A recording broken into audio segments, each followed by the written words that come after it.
Me diz uma coisa, você é do tipo de pessoa que não pode ver uma promoção que já quer comprar? Tem o guarda-roupa cheio de peças e não usa? Será que isso se enquadra em consumo ou em consumismo? Quem bate um papo com a gente sobre esse assunto é o psicanalista Jonatas Liache. Tudo bem? Tudo bem, Elaine? A gente sabe que não existe uma medida muito certa até quando é o consumo normal e a partir de que linha exata passa para o consumismo. Mas quando é que a pessoa já deve ficar meio atenta se ela não está já exagerando? Eu acho que a gente pode fazer uma diferenciação. Consumo tem a ver com o indivíduo. É uma coisa banal, trivial, todo mundo depende disso, né? Pensando, por exemplo, na questão fisiológica, a gente come, tem a ingestão, a digestão e a excreção. É uma situação tão banal que a gente faz todo dia, mas que nos sustenta, que faz parte da nossa realização, da nossa satisfação.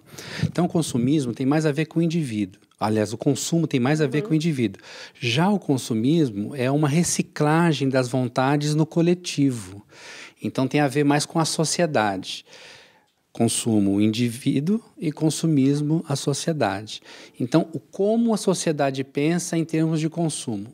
Mas como é que ela pode fazer um referencial absoluto se as necessidades são individuais? Aí que entram tendências, aí que entram as propagandas, o marketing, as criações de demandas e assim por diante. A gente sabe que tem casos em que a pessoa gasta tanto que às vezes acaba não dando conta de pagar e acaba entrando num círculo vicioso. A gente sabe que isso não tem a ver só com dinheiro e compra, né? Tem a ver com uma parte do psiquismo, com certeza. Os chamados transtornos de compulsão, né? Algumas pessoas têm esse distúrbio, esse transtorno de personalidade, que as fazem comprar. Eu conhecia, já atendi pacientes que têm essa compulsão de gastar demais. Não tem dinheiro, mas gasta. Um paciente que, por exemplo, comprava muitas camisas, uma compulsão de comprar camisa. E ele tinha camisas no seu guarda-roupa, centenas delas, e que já estavam lá 2, 3 anos sem nunca ter sido usadas. Isso é uma questão. A outra questão é a criação da demanda. Porque assim, né, Elaine, olha, antigamente as pessoas se vendiam um produto pelo bem que ele oferecia para a pessoa. Depois, com a organização da sociedade, das empresas que trabalham a questão de venda e compra, surgiram as pesquisas que faziam esse levantamento do que as pessoas estavam querendo comprar. Mas hoje, nem produto e nem o consumidor. A questão é criar uma demanda para oferecer um produto, mesmo que a pessoa não queira. E essa que é a questão fundamental, o X da questão do consumismo, porque as pessoas estão consumindo coisas que necessariamente não precisam, ou estão consumindo coisas pela marca, pelo status de ostentar. Vira uma ostentação, um status social. Exatamente. Existem algumas linhas que dizem que a pessoa que compra demais é porque tem essa compulsão, é porque está faltando alguma coisa nela, ela está, de repente, jogando uma insegurança nisso. Como é que funciona? Pois é, aí que vem essa questão de criar demandas, né?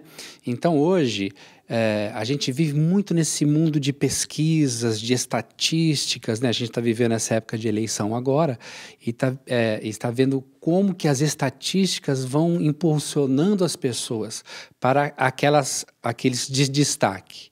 Em estatística, tem uma curva de um pesquisador, curva chamada curva Gauss, que ela tem uma forma de sino. Então, assim, em relação a uma escolha, uma única escolha, se fizer uma pesquisa com um grupo de pessoas, sempre dará essa curva, ou seja, esse pequeno aqui o canto do sino é uma minoria que não deseja aquilo, que não quer, que faz pouco caso daquela escolha. Do outro lado, uma outra pequena maioria faz questão de fazer aquela escolha, mas a grande maioria, esse topo do sino, ela está morna, ela está indiferente, pode comprar ou não comprar. E o que acontece? Cria-se demanda em cima desse grupo, porque esse grupo vai ter uma tendência de escolher porque a maioria está escolhendo. Então, por exemplo, tem gente que compra uma marca de celular da maçã porque é o ele é uma espécie de desejo. E o meu colega tem, meu vizinho tem, a pessoa da novela tem, do filme A tem. gente vê, né, reportagens de lançamento de um novo produto que tem filas e filas, né? Então, lançou-se agora o último, né, desse equipamento, uma fila enorme, tem 3, 5 dias antes já tem gente dormindo na fila. E já tem gente na expectativa do próximo. E cada vez mais o valor do produto é mais alto. Mas se você fizer uma comparação tecnológica com outros produtos semelhantes, não há diferença quase que nenhuma, literalmente. Aliás, dizem que um outro produto é melhor ainda. Mas por causa do status e do nome, fica mais caro. E as pessoas preferem pagar mais caro para ostentar aquela logomarca. Teve um caso muito interessante uma vez que uma gerente de loja me contou que algumas clientes chegavam lá e diziam assim: ah, meu marido fez não sei o quê, briguei com meu marido isso, meu marido aquilo, fiquei com raiva, catei o cartão de crédito dele e vim gastar. E aí gastavam, sei lá, alguns milhares de reais. Uhum. E aí depois o marido às vezes vinha desesperado, falando assim, não, mas isso aqui é o total, né? Não, senhor, é só uma parcela das 5 que ela gastou. E essa coisa da vingança pelo consumo surge como? Surge dessa angústia, vamos dizer assim, de insatisfação. A insatisfação nos leva à angústia, porque o objetivo fundamental do ser humano é ser feliz. E essa infelicidade, que muitas vezes está acoplada a objetos, a roupas, a marcas e assim por diante, quando não atingidas, gera essa insatisfação e as pessoas começam a projetar essa angústia em alguns lugares.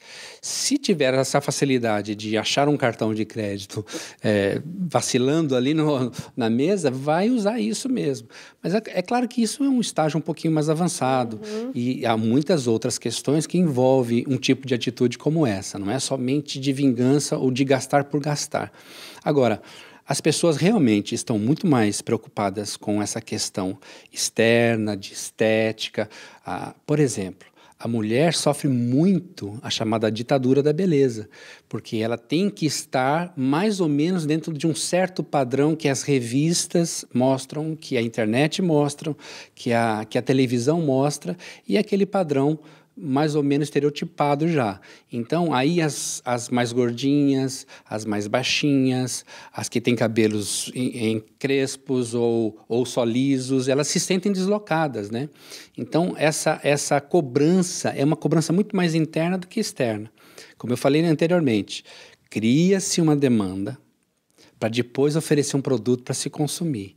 Então, hoje, a geração que está em torno dos 40 anos de idade, na sua infância e adolescência, foram bombardeadas na mídia, em desenhos, em filmes, novelas, propagandas e tudo mais, para estimular essa carência, que depois, na sua fase adulta, vai projetar numa compra e adquirir alguma coisa para se sentir bem. Tem até aquela história, né? Tá triste, vai fazer compra, né? Isso, tem essa história assim típica, né? E aí o que acontece? As coisas passam a ser mais importantes do que as pessoas.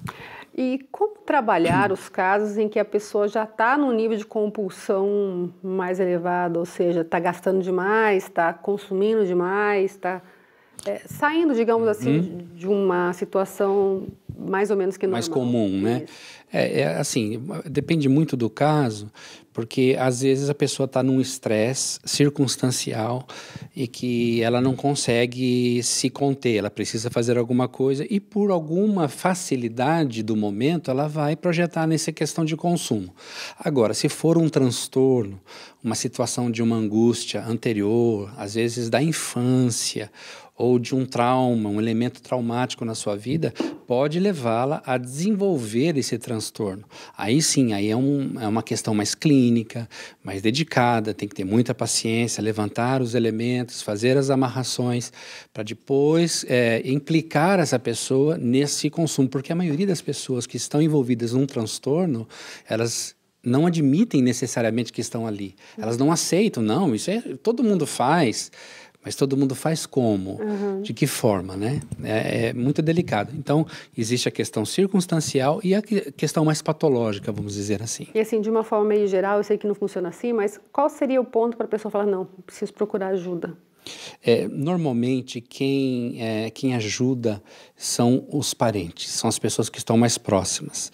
Porque, como eu disse agora há pouco, dificilmente uma pessoa que está envolvida num transtorno assim, ela admite. E aí, quando é levada, às vezes, não à força, mas às vezes assim, de uma certa forma obrigatória, às vezes de baixa chantagem, porque há esposas que não aguentam mais o marido que tem no sentido de gastar e vice-versa. E eles impõem uma situação, ou você se trata, ou a gente vai ter que, vai dar problema aqui. Como é que nós vamos, vai dar BO, como a gente fala, né? Então, elas vêm e procuram. Geralmente alguém indica. E aí a gente desenvolve todo um processo de acompanhamento, levantamento de dados, muito criterioso para levantar um diagnóstico preciso. Para não cair nessas, digamos, armadilhas das propagandas ou até dessa ditadura da moda, da beleza, o ideal seria a pessoa se bastar, confiar em si mesmo. Mas a gente percebe que no mundo de hoje não é tão fácil, né? É bonito de falar, é legal falar de empoderamento, mas que na hora de colocar em prática mesmo, vem outras aflições, às vezes, relacionadas a isso. O que você diria para a pessoa, de repente, buscar alguma forma reconhecimento, né? de fortalecer e falar assim, não vou cair nessa. Olha, realmente é muito difícil. A sociedade de consumo, consumista, que nos leva ao consumismo, aliás, é uma boa dica, tudo que termina com ismo, cuidado. Tudo que termina com ismo, mesmo que seja em religião.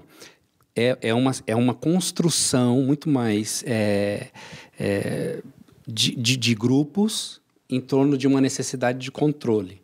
Então, o consumismo acaba controlando. Olha, veja só, você gosta de música, certamente. Você deve gostar de um estilo de música. Mas se você observar na cultura brasileira, por exemplo, as músicas que nós ouvimos e as letras que estão sendo cantadas, a gente vê todo esse processo de mercantilismo, de objetificação. Por exemplo, a música funk fala muito da objetificação da mulher como um objeto de desejo. No sentido da sexualidade. Sexo, sexo, sexo, sexo, bumbum para baixo e não sei o quê, e levanta e não sei o quê, aquela coisa toda. A música sertaneja também está envolvida com essa coisa de empoderamento no sentido de poder um sobre o outro, na relação conjugal, na questão de ostentação. Então, se você prestar atenção nas letras, a gente vê que as pessoas não estão preocupadas em edificação, vamos dizer assim. Há poucas músicas poéticas hoje que faz as pessoas refletirem sobre a vida, mas há muita música que faz as pessoas se sentirem, assim, objeto de desejo. E aí a pessoa sai numa balada e se ela não estiver sendo desejada, de alguma forma, sendo homem ou mulher, os dois sexos, não tem importância, ela vai se sentir deslocada. Se não estiver vestindo uma roupa de marca, ela pode se sentir excluída do grupo, entende? É muito difícil. Então, quando você, se eu posso dar uma dica, quando você, de alguma forma, está sendo dirigido ou dirigida por uma marca, por um logo, por um objeto de desejo e fazendo algum uso de algum objeto, de alguma coisa que está próxima de você, simplesmente porque outras pessoas estão usando, então você já está se autodiagnosticando que está precisando de ajuda. Porque é difícil a gente estar vivendo numa sociedade em que as outras pessoas, como eu disse agora há pouco, as estatísticas dizem o que eu tenho que fazer. Eu não me sinto confortável em votando num candidato X porque ele está em terceiro ou quarto lugar na pesquisa. Eu tenho que votar naquele que está em segundo ou em primeiro porque pelo menos eu tenho a garantia, o meu voto ficou válido. Isso é muito relativo. E as pessoas estão perdendo a capacidade de independência, de identidade, seguindo os outros. É a famosa Maria vai com as outras. Com certeza. Né? Obrigada mais uma vez pela participação, viu?